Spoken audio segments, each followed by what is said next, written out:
2011. That's the last time Kansas played rival Missouri in the Border Showdown before the Tigers bolted to the Southeastern Conference. Mizzou beat KU 24-10, and the Jayhawks' only touchdown was a Bradley McDougald pick six. I thought Bradley would be a great interview for Big Stories. His journey from college to the NFL had all the makings of a compelling segment. But tracking down his contact info proved tricky, and I was on a tight deadline. Maybe we can catch up with him next season. So I started digging for another tale worthy of the Big Stories podcast treatment. And then, behold, I found Jared Casey. He is big, well, at least bigger than me. What do you expect? He played fullback and tight end for the Jayhawks, and I never made it past safety in my 7th grade year at Fremont Junior High School. That tangent aside, the only issue was that Jared had never played against KU's Eastern rivals. Are you a bit bummed you don't get to play in this game? I really did want one more season just for that game, to be honest with you. So I am bummed about it, but I'm excited for them, for sure. Even though Jared never played Missouri, he's got the eye of the Tiger, or fight of the Tiger, or maybe fight of a Jayhawk, if you prefer. You see, 5 years ago, Casey was begging to get on the field at Booth Memorial Stadium. Now he's a KU graduate. What is your lasting memory as a Kansas Jayhawk?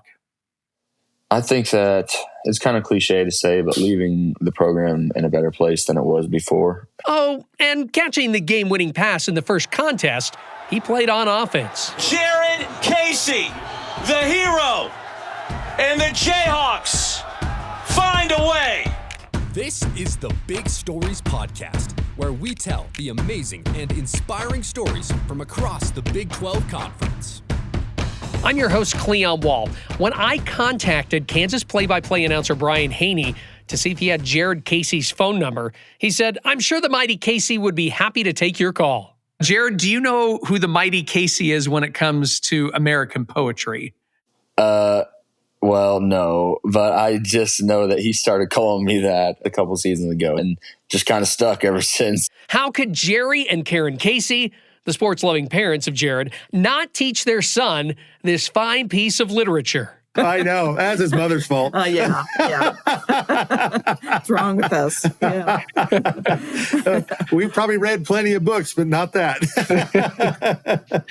All jokes aside, it was up to me to teach Jared this verse in an abbreviated fashion. It's from a poem that's called Casey at the Bat. So it's baseball. It's not your sport of choice, at least in college, but it's still a sport.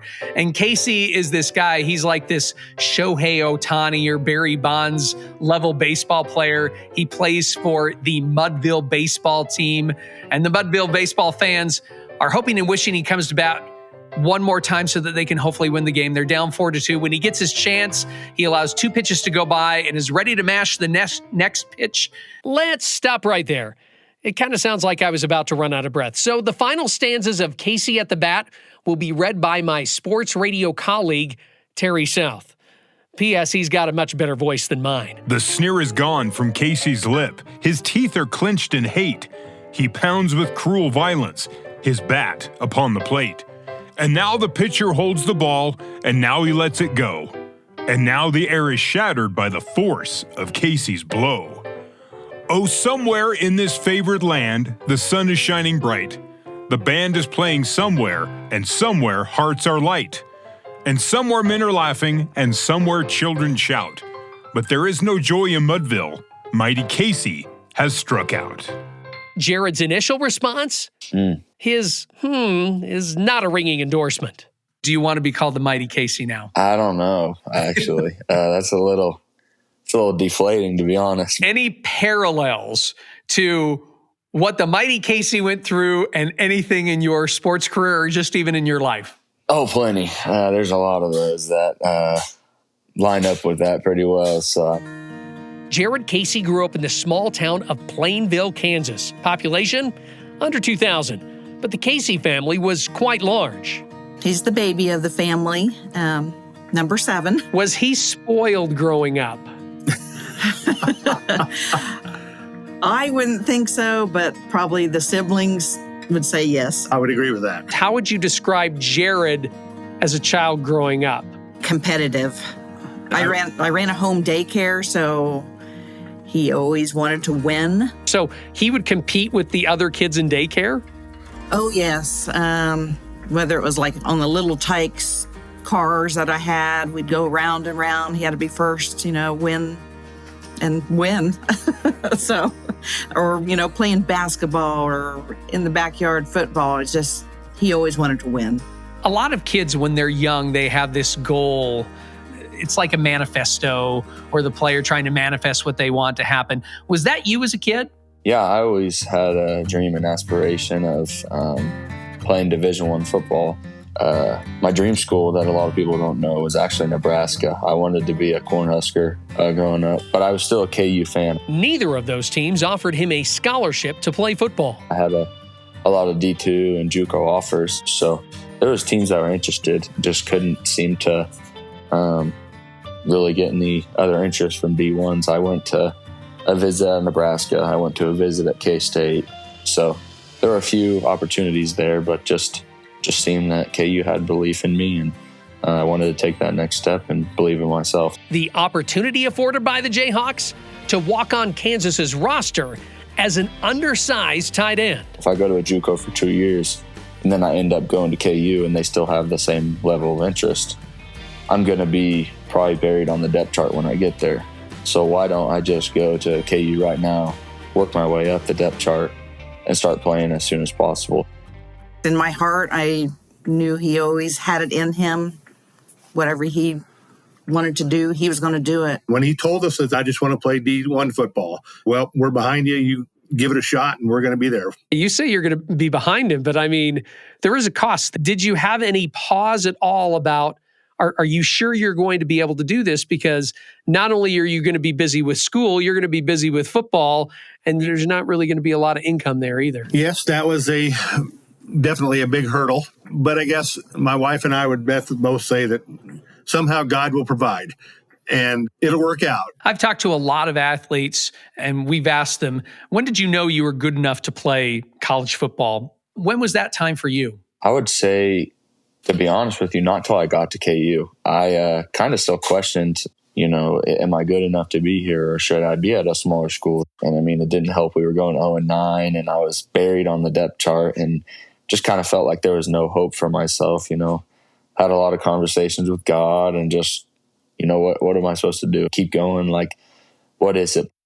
Matter of fact, Jared never made the traveling squad that first part of the season, and he remembers sitting in the stands watching the game out in the field. As time went on my freshman year, I could start to see myself, even on the scout team, just start to make plays here and there. So did you play a snap at all your freshman season under Les Miles?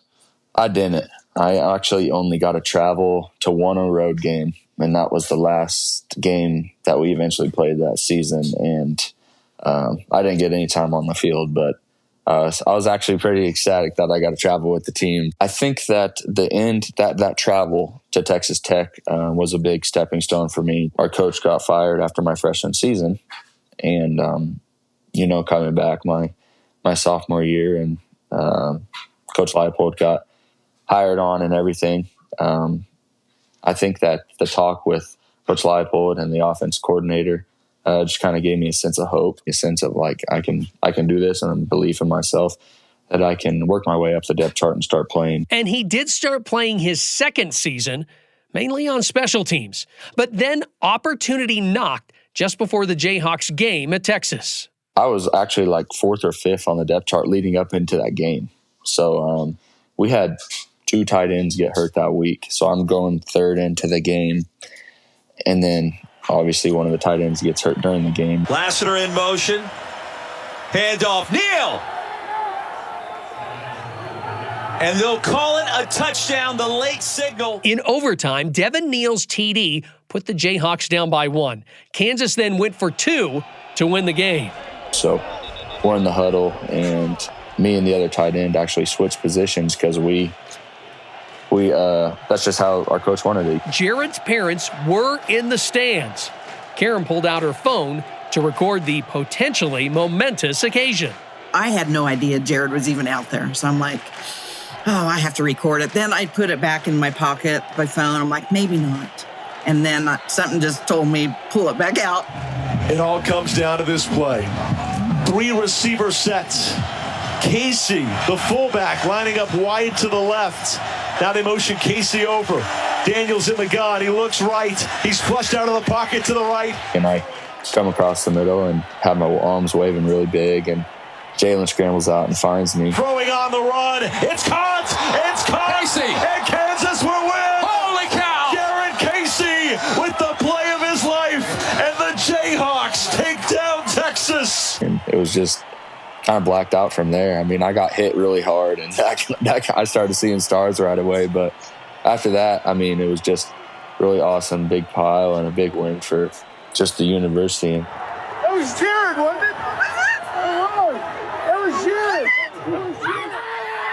It just had to have been Jared because that was the only receiver that would have been in that area, because I saw the other 2 receivers in the back of the end zone.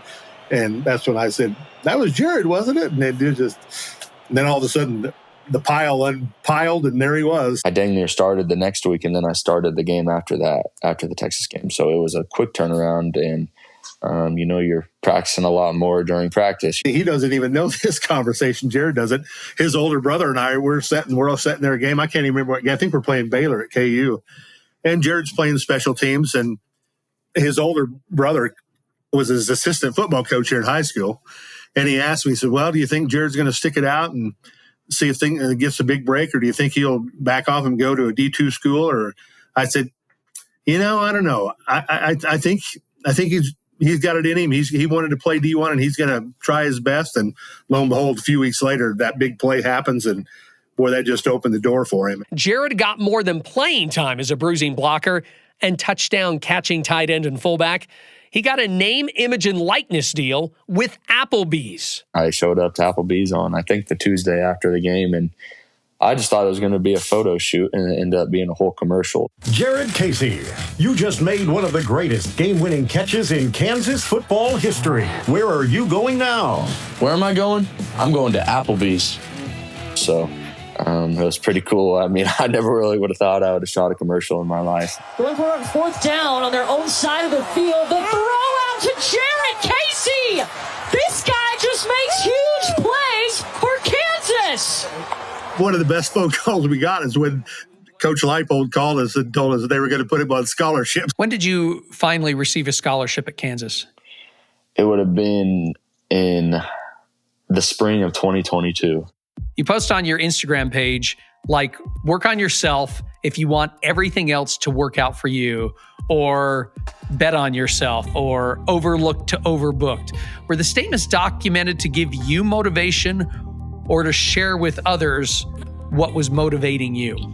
I would say what was motivating me. And I think that a lot of people, and I mean walk-ons in general, are just overlooked. They're just here to fill roles and fill positions on teams, and that's not how I viewed it at all. And I think that a lot of those things just was what I was just thinking at the time. It was just kind of a process of, you guys don't believe in me, but I believe in myself. Where did that motivation come from? I think that it came from really just the town that I lived in. Plainville, Kansas has like 1,700 people in it, and it's hard to get recruited out of a place like that, and I think we are overlooked a lot. Have you heard from other people where, because of things that you did, you've motivated them?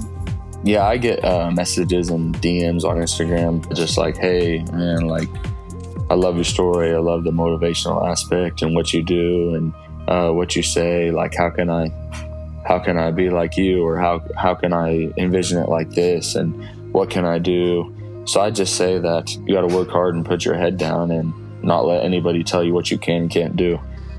He's touched a lot of young kids, and he wasn't a 5-star recruit, and I think they know that. Now Jared is back to doing what he's always done, motivating himself, pushing forward, and embracing the next chapter in his life. But it hasn't always been easy. Just the mental aspect of it's really it's hard. I'm really hard on myself. I'm actually pretty hard on myself too. When you are down on yourself, what helps you get out of that so that you can be that person not only for yourself but for other people too? I think that my number one go-to is God. And I mean, that's who I always point to. And I tell everyone all this time that my faith in God has really led me to where I am today. And talking to him brings me peace. And I think that praying to him a lot about this. And, I say, like, God, if you want me to play football, then show me clearly. And if you don't want me to play football, then show me clearly. Just show me a path that you want me to take, and I'll do what you want me to do. There's a couple of jobs that I could be looking at, and then there is a possible path in future in coaching. Whether it be for KU or whoever. I mean, this has been my life for the last 5 years, so it's hard to really move on from that. But I think that something will open up a new door for me, and I'll take that career path. A big thanks to ESPN and the Jayhawks Sports Network for the highlights. All the great music and audio editing was done by the BYUradio post-production department. I'm your host and producer, Cleon Wall. We'll have more big stories from the Big 12 in the near future. Make sure you check out BYUTV's Big Stories by logging on to BYUSN.com. Big Stories is a production of BYU Radio. Hey everyone, Cleon Wall here again. I'm inviting you to check out another BYU Radio podcast. It's called Deep Blue. It's where you get the true stories of BYU athletes and coaches from their own mouths. It's hosted by my colleague, Jason Shepard. Last season, they had great interviews on Deep Blue, including Cougar quarterback Gary Bohannon. He teared up quite a bit talking about his son and what it means for his boy to watch his dad play. Also, BYU swimmer Jordan Tiffany, who quit swimming due to mental health struggles. He talked about how he was able to get back in the pool again. More great conversations for season number 3. BYU running back Hinckley Rapati will talk about his tear-filled journey to BYU. Former BYU tight end Chad Lewis, he's going to reflect back on that special 1996 BYU football season. And BYU basketball players Richie Saunders and Fuseni Traore discuss their unique relationship. It started way before they got to BYU. Please subscribe and listen to Deep Blue with Jason Shepard wherever you get podcasts, or check it out on the BYU Radio app.